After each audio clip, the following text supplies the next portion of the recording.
QuoteSoft Duct 4.0 Quick Video Customizing Takeoff Workspaces.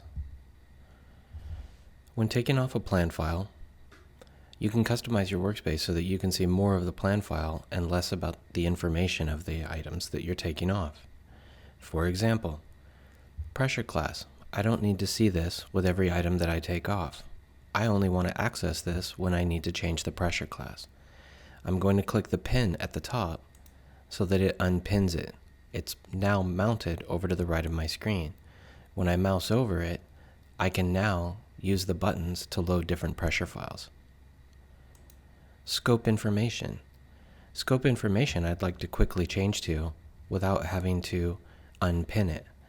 I'm going to click and drag the scope window and it becomes a floating window. If I had an additional monitor, I can move it to that monitor now and it would no longer be in my main takeoff view.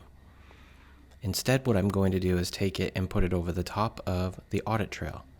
I'm now going to go to the palette control and drop it on the center icon, which will then make it a tabbed window down at the bottom. If I want audit trail to be the first tab, simply click and drag the audit trail to the left, and when I let go, it'll reorder. So now audit trail is the first tab. Next, we have item components and item details. This information is very handy when you're going through the evaluation process of using the software. But if you've already completed that process, you may not need to look at this during every item takeoff. So let's tab them.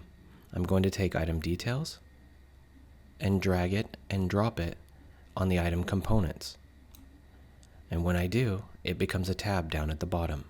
I would like to keep the item details and components available, as I do need to change liner and wrap quite often. But I don't need this much space for both of these. I can take them, click and drag, and they become a floating window, and then I can dock them at the bottom of the audit trail. Now go to the splitter in between these two, and I can define how tall I want this to be, and move it to the right and get more space. Now you can see I can already see a third more of the drawing. You can continue to do this and modify your workspaces so that you can get much more viewable area to do your takeoff. The last instruction about customizing your workspace is for you to remember to save it. Go to the View menu at the top of the screen and choose Save Workspace. If you want to overwrite the workspace that you're using, simply hit the Overwrite button. If you want to save it as a new one, click Save New and type in a name.